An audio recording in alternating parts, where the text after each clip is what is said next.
उत्तराखंड के राज्यसभा सांसद नरेश बंसल ने केंद्रीय बजट व योजनाओं को विकसित भारत के लिए बेहतरीन बताया। उन्होंने कहा, इनोवेशन, परफॉर्म व निवेश महत्वपूर्ण कारक शामिल रहेंगे। उन्होंने कहा, हिमाचल प्रदेश को 2009 से 14 तक 108 करोड़ था, जो कि अब 2025-26 में 716 करोड़ हो गया है। उन्होंने कहा, हिमाचल प्रदेश में 4 लेन के कार्य चल रहे हैं, 4 अमृत स्टेशन, 24 रेल फ्लाईओवर व रेलवे लाइन पर कार्य किया जा रहा है। उन्होंने कहा, गरीब, युवा, अन्नदाता व नारी शक्ति पर काम किया जाएगा। धर्मशाला में पत्रकारों से बातचीत करते हुए सांसद नरेश बंसल ने कहा, 1 फरवरी को विकसित भारत के संकल्प को लेकर बजट प्रस्तुत हुआ है। उन्होंने कहा, वित्त मंत्री ने राजकोषीय अनुशासन के लिए वित्तीय घाटे को नियंत्रित करने में सफल रही है। उधारी 14 लाख रही है, जिसमें कम बढ़ोतरी हुई है। उन्होंने कहा, उत्पादन बढ़ाने पर भी सरकार की योजना है। उन्होंने कहा कि कर में बड़ी छूट मिलने जा रही है, जिससे लोगों को बड़ा लाभ मिलेगा। जीडीपी को बढ़ाने के लिए 3 स्तर रखे गए हैं, जो कि शुरुआत से मध्यम व अंतिम स्तर तक जीडीपी ग्रोथ करेगा। आज की पत्रकार वार्ता देश की यशस्वी वित्त मंत्री श्रीमती निर्मला सीतारमण जी ने जो 8वीं बार बजट प्रस्तुत कर एक इतिहास रचा है, उसके संबंध में हम वार्ता करेंगे। 1 फरवरी को जो बजट पेश किया गया, उसे विकसित भारत की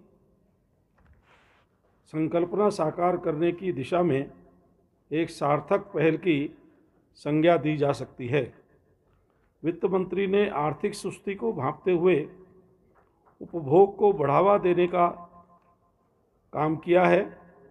भू राजनीतिक अनिश्चितताएं भी सरकार के संज्ञान में है। ऐसी परिस्थितियों में वित्त मंत्री ने वृहद आर्थिक स्थायित्व, निवेश और उपभोग को प्रोत्साहन देने, राजकोषीय अनुशासन के मोर्चे पर असंभव सा काम संभव किया है।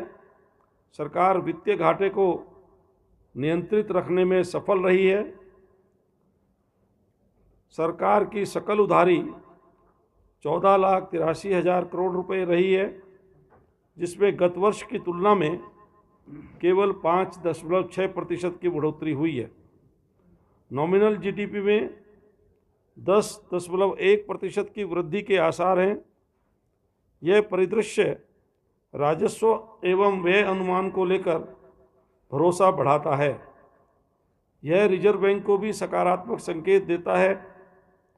पिछले कुछ समय में अपना निवेश बढ़ा रही सरकार ने बजट के जरिए अपने निजी क्षेत्र को निवेश बढ़ाने के लिए प्रोत्साहित किया है। इंफ्रास्ट्रक्चर में निजी क्षेत्र की सहभागिता से पूंजीगत निवेश में बढ़ोतरी होगी। खपत बढ़ाने पर भी सरकार का पूरा जोर है।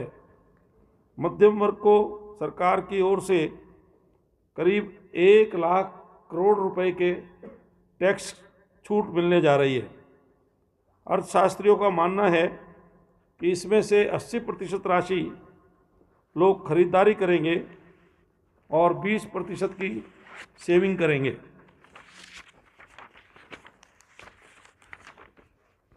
बजट प्रस्तावों को 3 नज़रियों से देखा जा सकता है: तात्कालिक, मध्यम अवधि और दीर्घकालिक। तात्कालिक नज़रिए से बजट जीडीपी को गति देगा। मध्यम अवधि में यह निरंतर तेज जीडीपी को सहारा देगा और दीर्घ अवधि में समृद्धि की आधारशिला रखेगा।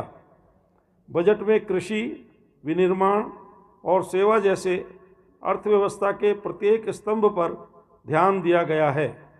यह ग्रामीण एवं शहरी जनता के लिए समान रूप से कल्याणकारी और समाज के सभी वर्गों का उत्थान करने वाला है।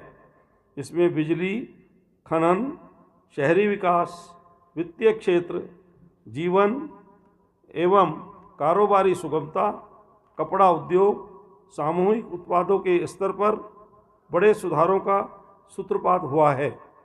पर्यटन उद्योग, विशेषकर स्वास्थ्य पर्यटन को ध्यान में रखते हुए 50 क्षेत्रों को चिन्हित किया गया है। कृषि के साथ साथ ये सभी क्षेत्र व्यापक स्तर पर रोजगार सर्जन में सहायक होंगे। कृषि को उचित रूप से प्राथमिकता में रखते हुए वित्त मंत्री ने कृषि की वृद्धि के साथ ही उपज उत्पादकता एवं किसानों की आमदनी में बढ़ोतरी पर ध्यान केंद्रित किया है।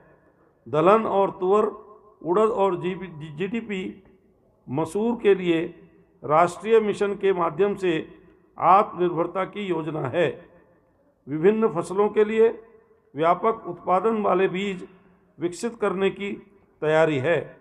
फसलों को जलवायु परिवर्तन के तपिश से बचाने के लिए योजना भी केंद्र में है। कपास उत्पादन में भी नवाचार की पहल हुई है। कम उत्पादकता वाले 100 जिलों को धन धान्य कृषि योजना से करीब 1,70,00,000 किसानों को फायदा पहुंचेगा। इसके लिए इन जिलों में कृषि एकीकृत विकास योजना अमल में लाई जाएगी।